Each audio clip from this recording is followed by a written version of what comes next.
You struggling after the last few years in real estate or new to the business and kind of wondering, how can I really ramp myself up? Hi, I'm Dave. I'm the Strategic Operations Director with the Tulip team here at RE/MAX, and I wanted to share with you one of our playbooks for our team. This is our open house playbook. I'm going to go through a number of the steps in this open house playbook that'll help you sort of gear up your business. Now, this isn't a video about just running one open house that is super awesome and makes you a whole bunch of money. It's about the strategy that you put behind your open house plan. Which open houses do I hold? How do I promote them? How do I build on each open house successfully in order to start ramping up my career and build momentum? Right? So the first thing you want to really look at when you're looking at open houses is, what demographic do you want to focus on for your open house? Is there a region in the city that you're focused on that you want to be well known for? There was very famously a realtor many years ago here in Ottawa that if you drove down one of the main roads any Sunday, you could guarantee his open house signs were out on that road. And it didn't matter how far you had to go from that road to get to his open house. All of his open houses started from that road. So he was very, very clear about, hey, if you can't get within 10 minutes to my open house from this one main road, I'm not doing that open house. Because he wanted his signs to be seen every week on a repeated basis by the same people. And that's building momentum, right? Recognition because of the frequency in which they see it. So again, if you've got an area of the city that you like to focus on, that's a great strategy for open houses. Another one is demographics. If there's a type of client you like to work with, first-time home buyers, downsizers, horse farm owners, right? How can you make sure that the open house you're holding each week is directed at those people? So when people are out and looking at open houses, you're likely to see them week after week after week after week. And you know what? The fourth or fifth or sixth time that somebody walks into one of your open houses and chats with you, they're going to start to think like, well, you really know what I'm looking for because I see you everywhere I go looking for whatever it is that I'm looking for, right? And the other type of strategy that you might look at is a very specific property type. If you do unique homes, if you do farms specifically, if you do income properties and you're looking to hold a unique sort of open house that way. So that's like 3 ways that you can sort of earmark the type of open house that you're looking to hold. Now, early in each week, you're going to start looking for where is an open house that I can hold with my team, with the brokerage that I'm with, that fits into that bucket. You may not be doing it every week, right? You may have a strategy that you do a week, you take a week off, you do a week, you do a week off, or you go 3-4 weeks in a row and take a week or 2 off. But the key is to focus on that same type of property. Now, once you've got your open house booked, early in the week, right? You've got 5 days to start promoting that open house. Now, obviously, you want to get the open house sign up on the property as early as possible. So Tuesday or Wednesday, you want to roll down to that property, put up the open house coming this Saturday, Sunday, whenever you're doing it. And you know what?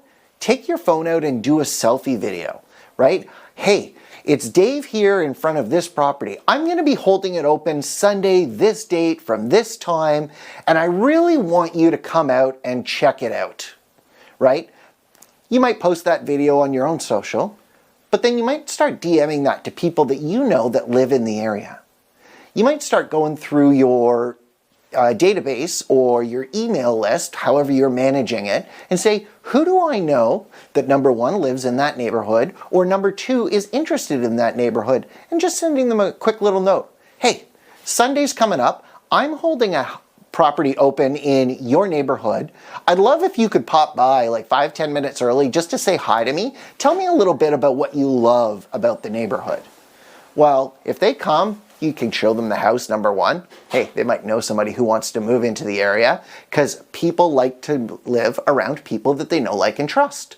Right, so they're going to start talking about your property, even if they're not looking to buy it themselves, right? And if they know somebody who's going to buy it, they're going to refer them to you. Well, you got to give my realtor a call.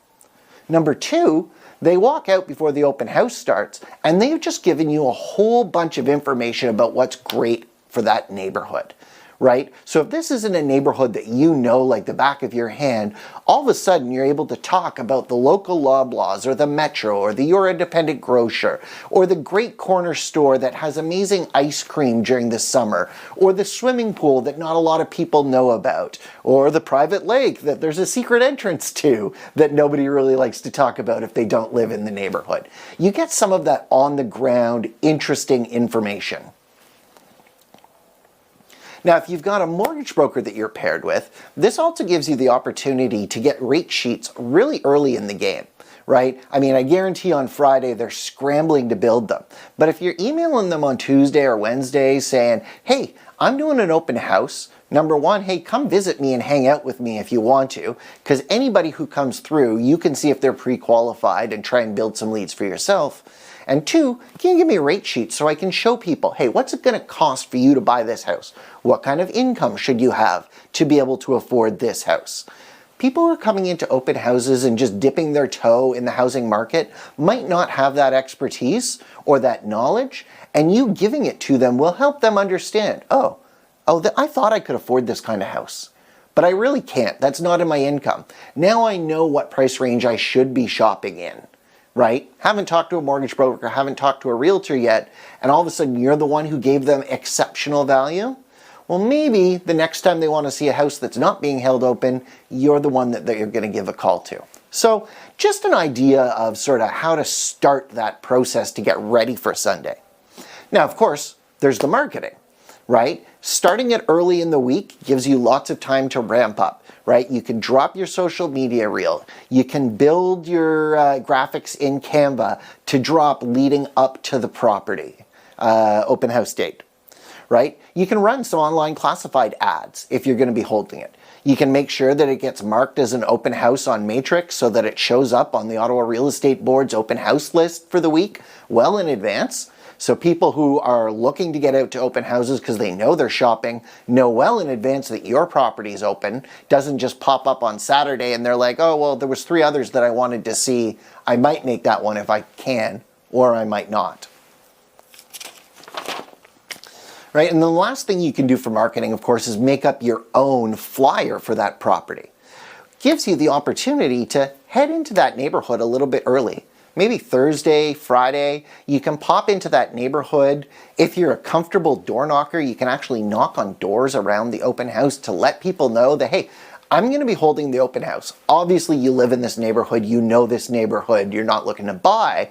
But if you want to pop in and take a look at it, one of the things that we found in real estate is oftentimes people know other people who want to live in the same neighborhood. So don't feel shy about coming on over to our open house just to snoop around, like they say, kick the tires. But I would love for you to do that so that you could tell some of your other friends, family members, coworkers, acquaintances about this property, because it might be right for one of them. Here's a flyer with my contact information. Come on out on Sunday, or if not, if you ever have any real estate questions, feel free to give me a call, right? If you're not quite comfortable with door knocking yet, maybe you need to practice that script a little bit, right? Work on, maybe try 2 or 3 doors, and then 5 or 6, and then get up to 10, 20, 50. I myself, big door knocker, I would have a plan for 100 doors every time I was doing an open house. But even if I couldn't knock on all of them, I'd make sure that that flyer with that message makes it into 100 mailboxes around every open house. Now, this is setting you up for some future opportunities too, because if and when that property sells, you have the ability to go back around to those same 100 homes with a, hey, it's sold. If you want to know how it affects your home value, feel free to give me a call. Or, hey, it's sold in multiple offers. There's 5 other families that want to live in this neighborhood and they were looking for a home. Have you thought of selling? So again, That's part of building this open house strategy. Having the same neighborhood and the same demographic allows you to hit the same type of houses, the same people a number of times, and build that comfortability with you, that familiarity with you. And I guarantee, if you're doing a neighborhood and you hold 12 open houses over the span of 2 or 3 months in that neighborhood, they're all gonna know your name, right? You're gonna be the realtor that they know in the neighborhood. We already talked about inviting your friends, but another thing that you can do is you can invite nurtures. If you've got a bunch of leads in your database that you're working on, they haven't quite found the right house, you haven't had a chance to talk to them in 3 months because they're not really shopping during the winter or something like that, you can always reach out to some of those leads and be like, hey, just want to let you know, I'm going to be holding an open house at X property this weekend. It's in your neck of the woods. Feel free to pop by. I know it's probably not the right property for you. I just haven't seen you for a while. And if you're the type of realtor that has snacks and drinks at your open house, everybody loves free food, right? Pop by, have a beer and a sandwich on me. Just love to catch up if you've got the time. Using some of these strategies that I've just talked about, you will never be the real estate agent asleep on the couch at an open house because nobody's coming by. And I guarantee if you're going to take 5-6 hours to do a proper open house on a weekend, getting those signs up, opening the house, preparing flyers for it, closing the house, picking up your signs, you want to have people in front of you to talk to about real estate. And it doesn't matter if you've manufactured those by knocking on doors, by inviting your friends, by inviting your nurtures, right? You've got people in front of you that you're talking to about real estate, and that keeps the momentum going. If you're the real estate agent who just puts up a couple signs 5 minutes before the open house, unlocks the door and falls asleep on the couch, you might as well have stayed at your house and put on the football game, right? If you're gonna put time in, make sure you're doing it right in your building and your building. So, it's go time. We've already talked a little bit about getting those signs up. I'm a huge advocate of as many signs as you possibly can. Now, as a new agent starting out, you might not be able to afford the 20, 30, 40 signs that you need to do to get a proper open house, but you can leverage those with the little lawn signs. You know, the ones with the little directionals that sometimes agents use that they shouldn't use, saying, hey, there's a house for sale in this neighborhood, and they sit there for 2 or 3 weeks before city bylaw comes and steals them. You can actually order those for your own open houses, right? And they're a really cost-effective sign that you can get 12 2 dozen of those. Open house this way, open house this way, open house this way, open house this way. Nobody in that neighborhood will not know that you're holding an open house, right? You want to do your social video. You want to be there 10, 20, 30 minutes early to turn on the lights, open up the curtains, make sure the property's looking good, and then do your own little social media spotlight video. Hey guys, I just want to let you know I'm out at this property today. It's a great whatever, in a great neighborhood with these great features. Come on by, pop in, chat with me about real estate. And if not, I'm going to drop another video just when I'm finishing up to show you some of the best features of this house. So you can get a sneak peek by coming in and seeing it, or you can hang out on your couch and I'll see you on social in about 2 hours. Yay, fun, right? You want to make sure that you've got all the material you can possibly think of to help folks when they come into the open house. Of course, you're going to want to have your RECO guide and your sign-in sheet, but also maybe some of those like home buyer guides and home seller guides, and maybe a little list of properties that have sold in the neighborhood to give them an idea of what current market values are. None of this is proprietary information. There's an app that I can go on and pull this information up, so it's not like you're giving out private information. You're doing it in the sphere of a real estate transaction.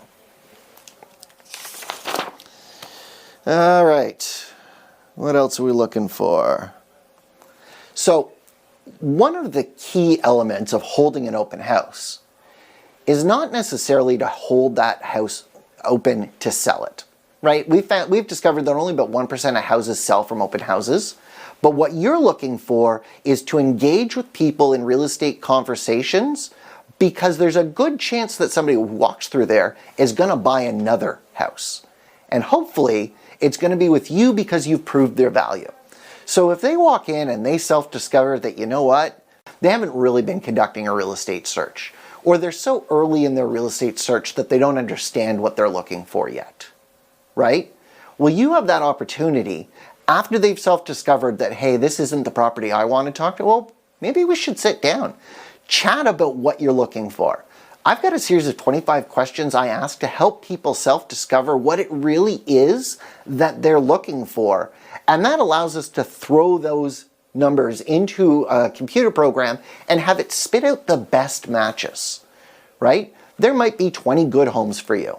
There might be 10 great homes for you. There might be one ideal home for you. And the ideal home for you might not be where you're looking. So that's a way for you to engage with people at the open house in order to book a future consultation, show them your value as a realtor, and then hopefully move forward and earn some clients that way. Now, I hope this is giving you an idea of how you can build a plan around one little thing like holding open houses to continually build the momentum in your real estate business. I should say, closing up the open house is very important, especially if it's not your own listing, right? You want to make sure that you're putting the house back the way that you found it, closing those blinds, turning off those lights, making sure the appliances are still plugged in and nothing's been knocked or broken or fell over. And I guarantee you, 5 minutes after you've left, the sellers are in the house calling their listing agent to find out what happened at the open house. You can help exceptionally with that just by leaving a handwritten note to them. Just wanted to let you know we had a great open house. There were 25 couples through. I'm going to follow up with your listing agent on Monday, and they'll be able to give you some feedback about what those 25 people thought about the home. Thank you so much for letting me host it for you. Just sign your first name, right? Because again, it's somebody else's listing. You don't want to interfere. And that gives them the peace of mind of knowing that the open house happened, knowing what sort of happened at the open house, and also setting a timeline that, hey, I don't need to call my real estate agent at 4:35 on a Sunday afternoon to find out if the open house happened or what happened at it, because, yeah, they're still watching the football game too.